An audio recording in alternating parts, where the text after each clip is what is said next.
For 3 years, Alden has climbed the same Alaskan glacier, a pilgrimage to the place that swallowed his wife, Cora. The official report called it a tragic fall into an uncharted crevasse, a story he never accepted because Cora was too meticulous, too experienced.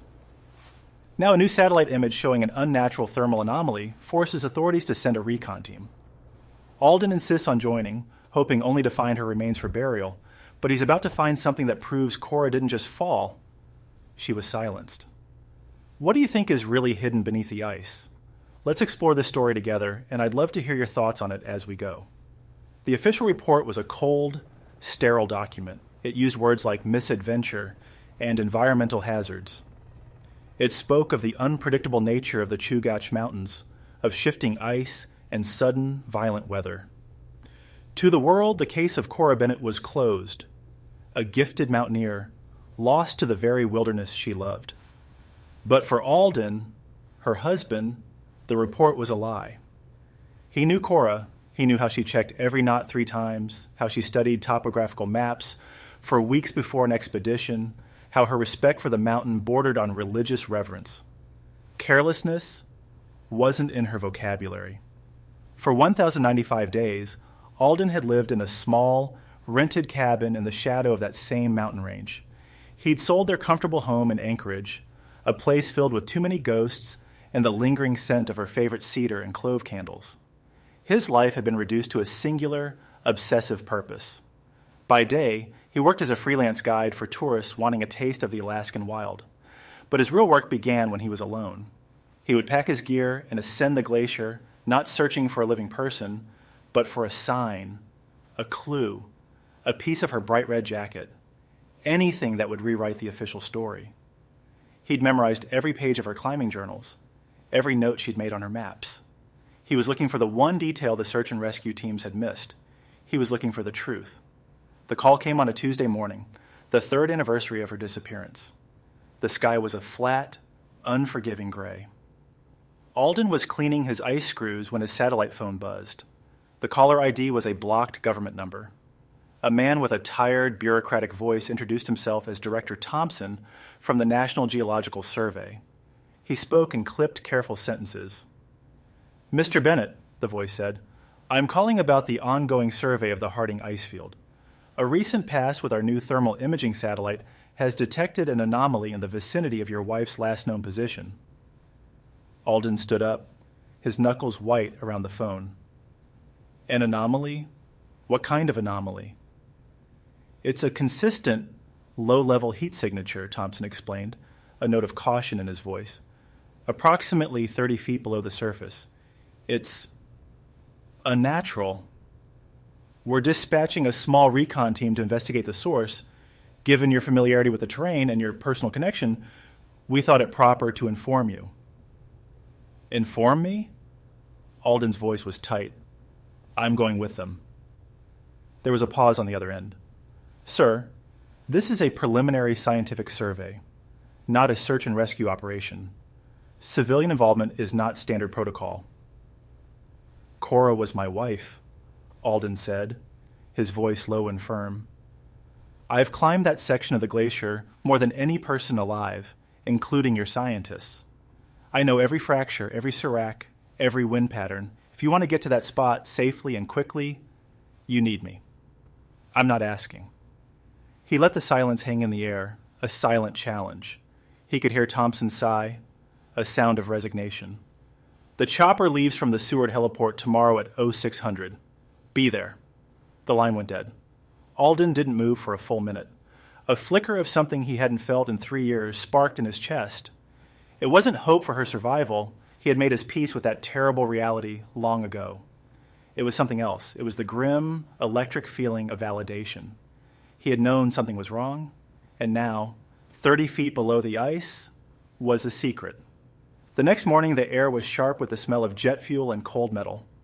Alden stood on the tarmac, his worn climbing pack at his feet, feeling out of place among the team of government scientists and their polished, state-of-the-art equipment. The team lead was a man named Elias Vance, tall and lean with a face that looked like it had been carved from granite.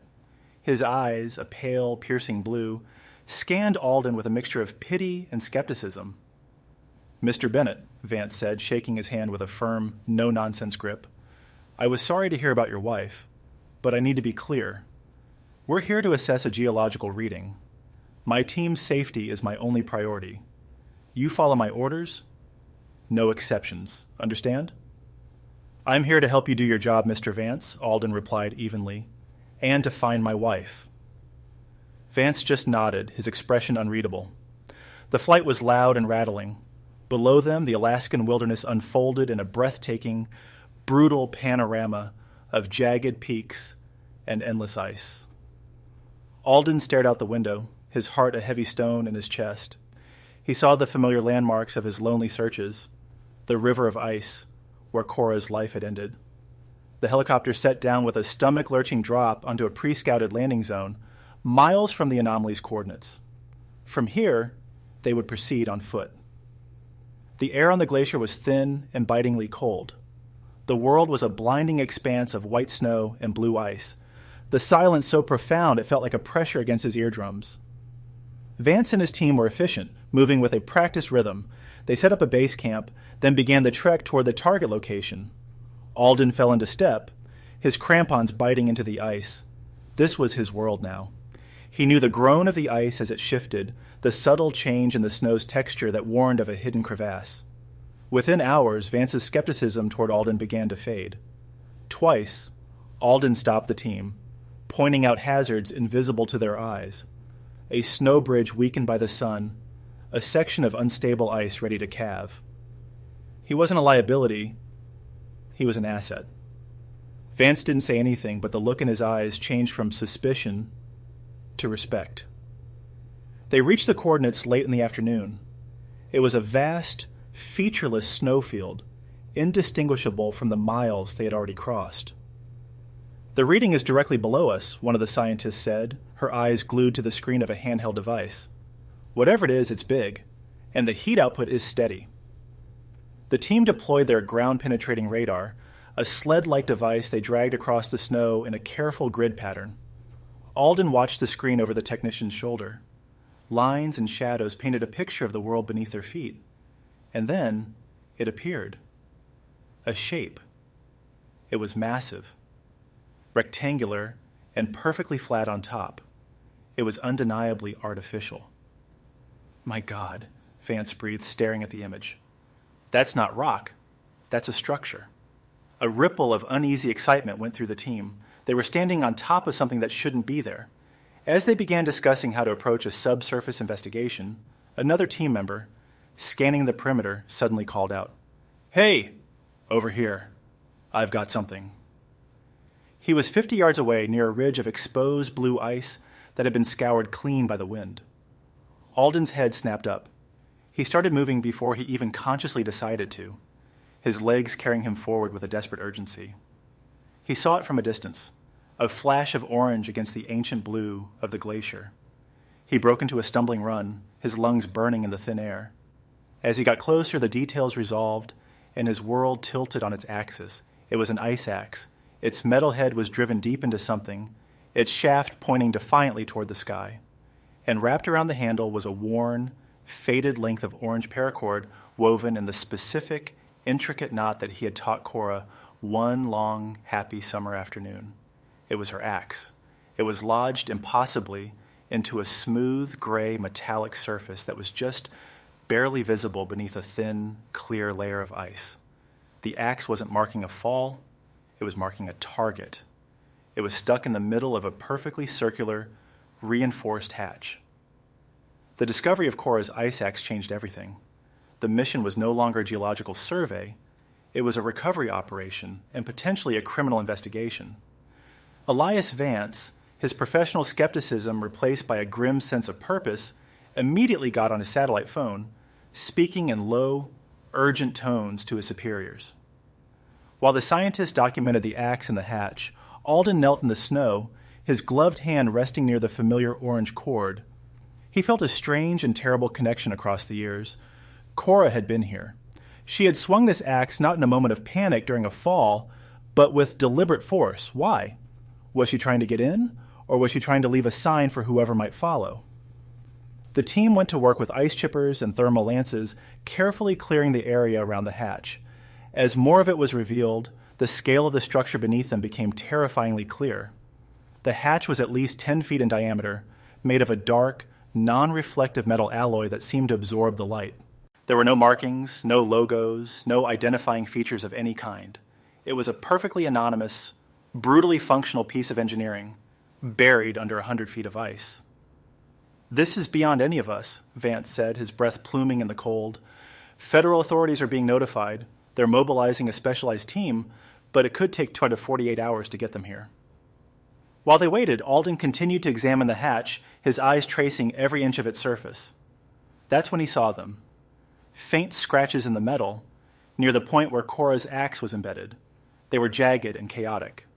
At first, he thought they were just incidental marks from the impact. But as he looked closer, he saw a pattern. They weren't random. Cora had been trying to carve something.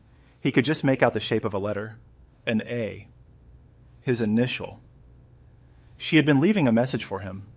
She knew she wasn't going to make it out, but she believed that one day he would come looking. A wave of grief and love so powerful it stole his breath, washed over him. He had been right not to give up. He had been right to keep searching. The first night on the glacier was agonizingly long.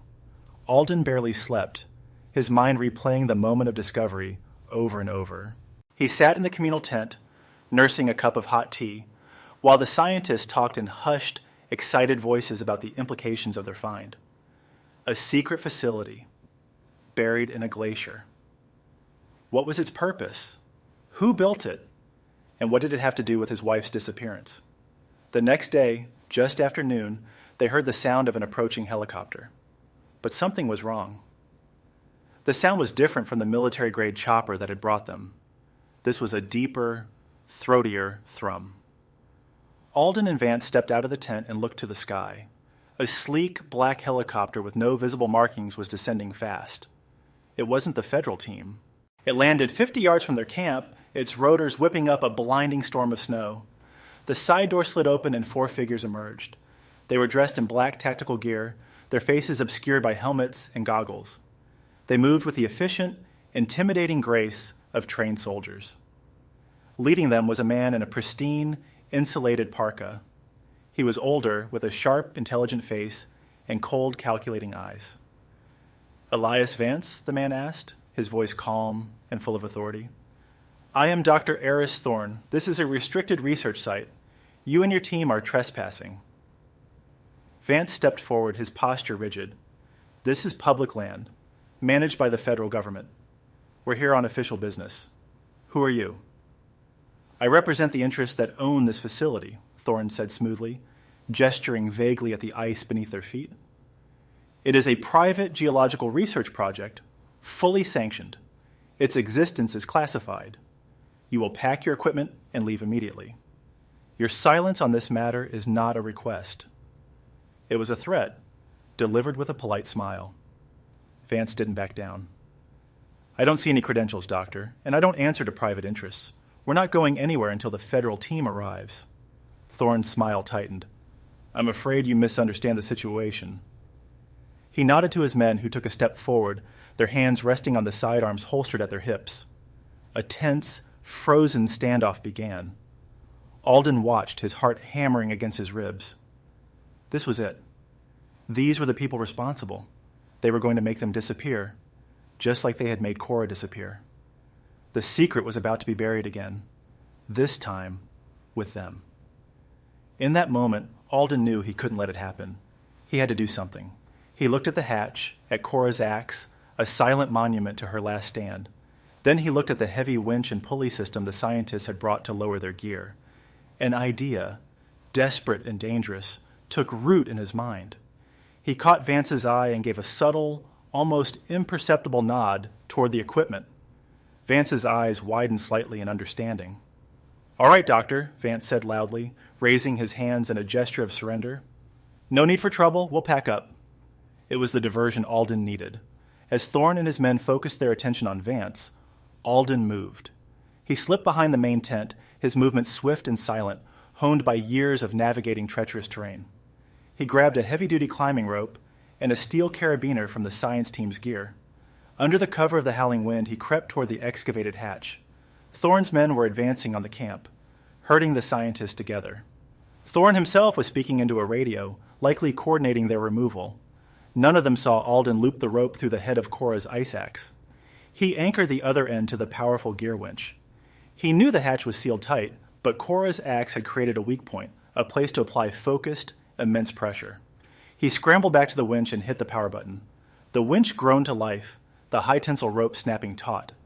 The ice axe, embedded deep in the metal, held firm. For a moment, nothing happened. Then, with a piercing shriek of tormented metal, the locking mechanism around the hatch began to buckle. Thorne spun around, his face a mask of fury and disbelief. "Stop him!" he screamed. Two of his men broke away, running toward Alden. But it was too late. With a final deafening crack, a section of the hatch's seal broke. The pressure differential between the outside world and the sealed environment below did the rest. With a powerful whoosh of escaping air, the massive hatch was torn from its hinges, flying a dozen feet before crashing onto the ice. The gaping dark hole in the glacier was proof that could not be denied.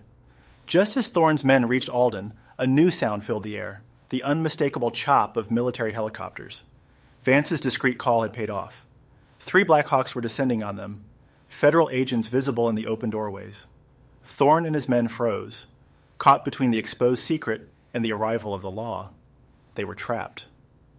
With Thorne and his security team in custody, the federal agents secured the site. The hidden facility was real. Alden stood at the edge of the opening, peering down into the darkness. A metal ladder descended into the abyss. He had to go down. He had to find out what had happened to Cora. Accompanied by 2 agents, he began the descent. The air that rose from the depths was stale and cold, carrying the scent of ozone and machine oil. The facility was a marvel of engineering, a multi-level structure built right into the ice. It was powered by geothermal vents, which explained the heat signature. The labs were filled with sophisticated equipment, all geared toward drilling and analyzing core samples from deep within the Earth's crust. In a small office, they found the station's logs. The pages revealed a shocking truth. Thorne's company was engaged in illegal geothermal drilling, using a new, highly destructive fracking technique to search for rare earth minerals. Their activities were causing seismic instability throughout the glacier, risking a catastrophic collapse that could impact the entire region. They were sacrificing the environment for profit, and they had buried their operation under a glacier to hide it from the world. The final piece of the puzzle was found in a small locker in the station's living quarters. Inside was Cora's pack, and inside the pack was her final journal. Alden sat down on a sterile metal bench, his hands trembling as he opened it. Her familiar, neat handwriting filled the pages. The last entry was dated the day she disappeared. She wrote about stumbling upon the hatch during a solo exploratory climb, her curiosity getting the better of her. She had managed to open it and descend, discovering the facility. She had been captured almost immediately. The final, hastily scrawled sentences were almost illegible. "They know I can't be allowed to leave," she wrote. "They're going to make it look like an accident. A fall. Alden, my love, if you ever find this, know I didn't fall. I was fighting. I jammed my axe in the hatch. It's the only sign I can leave. Don't let them get away with this. I love you." Tears streamed down Alden's face, freezing on his cheeks in the cold air. She hadn't been a victim. She had been a fighter to the very end. The station logs confirmed the rest.